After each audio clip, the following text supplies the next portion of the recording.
আসসালামু আলাইকুম দর্শক, আজকেও কিন্তু ছাত্ররা একটি ষড়যন্ত্র, একটি চক্রান্ত ভণ্ডুল করে দিয়েছে। আজ সকালেই একটি জুডিশিয়ারি কু অর্থাৎ বিচার বিভাগের মাধ্যমে একটি অভ্যুত্থান সংগঠিত হবার পরিকল্পনা ছিল, বিভিন্ন সূত্র বলছে এবং তার নানা রকম তথ্যপাত্র কিন্তু সামনে চলে আসছে। কেন সজীব ওয়াজেদ জয় অবস্থান পরিবর্তন করলেন? কেন বললেন যে তার মা পদত্যাগ করেননি এবং তিনি হচ্ছেন বৈধ প্রধানমন্ত্রী? তার নেপথ্যে নানা কারণ আছে, অর্থাৎ একটি প্রচেষ্টা ছিল সামরিক বাহিনীর ভেতরে কিছু অফিসারকে তারা সংগঠিত করেছে। বিচার বিভাগের, যেহেতু আপিল বিভাগের বিচারপতিরা এবং প্রধান বিচারপতি স্বয়ং তারা শেখ হাসিনার নিয়োগকৃত এবং তারা তাদের ছাত্র জীবনে একেবারে কর্মজীবনে প্রবেশের আগ পর্যন্ত ছাত্রলীগের সাথে যুক্ত, তারা একটা পরিকল্পনা করেছিল।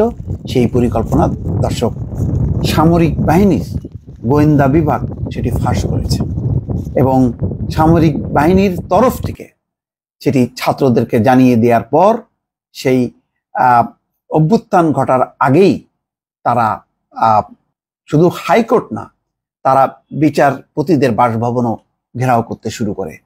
হাজার হাজার ছাত্ররা যখন নাকি ছুটে আসতে থাকে অভ্যুত্থানের খবর পেয়ে, তখনই তারা ভীত সন্ত্রস্ত হয় এবং পরিকল্পনা বাতিল করে এবং শেষ পর্যন্ত দাবির মুখে, বিক্ষোভের মুখে তারা পদত্যাগ করেন। দর্শক, সেই তথ্য পাওয়া গেছে। বিষয়টি এমন ছিল যে রয়টার্সকে জয় যখন বলছেন তার মা পদত্যাগ করেননি এবং এটি ছিল একটা পরিকল্পিত ঘোষণা, যা শেষ পর্যন্ত ধরা পড়ে।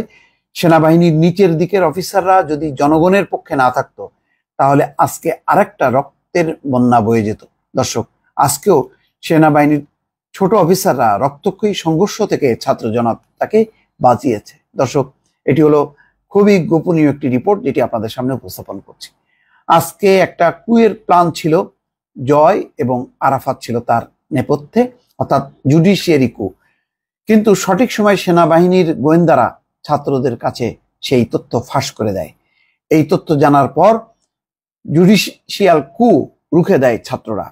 জয়, আরাফাত আর তাদের গাইডদের গোপন প্ল্যান ছিল এইরকম: ডক্টর মোহাম্মদ ইউনূস যখন রংপুরে আবু সাইদের বাড়ি পরিদর্শন এবং কবর জিয়ারতের জন্য যাবেন এবং তারপরে ওনার হেলিকপ্টার যখন আকাশে থাকবে, ঠিক সেই সময় হাইকোর্টের অ্যাপিলেট ডিভিশনের বিচারপতিরা ফুল কোর্ট বসিয়ে এই অন্তর্বর্তীকালীন সরকারকে অবৈধ ঘোষণা করবেন। অর্থাৎ ইউনূস রংপুরে অবস্থান করা এবং যখন নাকি তিনি হেলিকপ্টার করে ঢাকায় আসবেন, সেই আকাশপথে অর্থাৎ ঢাকায় পৌঁছানোর আগেই অন্তর্বর্তীকালীন সরকার অবৈধ, এইরকম একটি ঘোষণা দিতে চেয়েছিল প্রধান বিচারপতি ওবায়দুল হাসানের নেতৃত্বে ফুল কোর্ট বেঞ্চ অ্যাপিলেট ডিভিশন। তারা এটি পরিকল্পনা করেছিল এবং সাথে সাথে এই কুয়ের সাথে জড়িত সেনাবাহিনীর 25 কর্মকর্তা, চাকরি থেকে কর্মবিরতিতে থাকা দুর্নীতিবাজ পুলিশের একটি দল রাজধানীতে হট্টগোল শুরু করবে। তার একটি মহড়া কিন্তু শাহবাগে তারা করেছে। আর শেখ হাসিনা ভারত থেকে বাংলাদেশে চলে আসবেন এবং সাথে সাথে আওয়ামী লীগের আত্মগোপনে থাকা নেতাকর্মীরা দলে দলে মাঠে চলে এসে হট্টগোল শুরু করবেন। জানি না এই হট্টগোলের পেছনে ভারতের সাথে সাথে কোনো সমর্থন থাকবে কিনা, কিন্তু গোয়েন্দা রিপোর্ট কিন্তু সেই ভারতের অংশটা বা ভূমিকাটাকে আড়াল করেছে, কিন্তু বাকি পরিকল্পনা কিন্তু তারা সামনে এনেছে। এই পরিকল্পনা বাস্তবায়নের জন্য প্রধান বিচারপতি সরকারের সাথে কোনো আলোচনা না করেই হঠাৎ 57 বিচারপতিকে জরুরি মিটিংয়ে ডাকেন। স্ক্রলে জরুরি মিটিং ডাকার সংবাদ দেখে দর্শকরাও কনফিউজড হন, কিন্তু আগের থেকে গোপন খবর পাওয়া ছাত্র জনতা সকাল 9টা বাজার আগেই চতুর্দিক থেকে ছুটে এসে হাইকোর্ট ঘেরাও করে। সেনাবাহিনীর সমর্থনে প্রধান বিচারপতি পিছু হটতে বাধ্য হন এবং পালিয়ে থাকেন। মিটিং স্থগিত হয়ে যায়, ছাত্ররা বিচারপতির বাসা ঘেরাও করে। সেনাবাহিনী শৃঙ্খলার আবরণে সেখানে অবস্থান করছিল। পদত্যাগপত্র সরকারকে দেয়া হয়েছে নিশ্চিত হয়ে ছাত্ররা হাইকোর্ট এবং বাসভবন ত্যাগ করে বেলা বা দুপুর 2টার পর। এই ঘটনার সাথে জড়িত আপিল বিভাগের আরো 5 জন বিচারপতিকে পদত্যাগ করতে হয়েছে এবং ইতিমধ্যে তারা পদত্যাগ করেছেন। সেনাবাহিনীর ডান্ডা আর পুলিশের ন্যায়সঙ্গত আন্ডা সব শয়তানকে করবে ঠান্ডা। এটা মজা করে একজন লিখেছে দর্শক।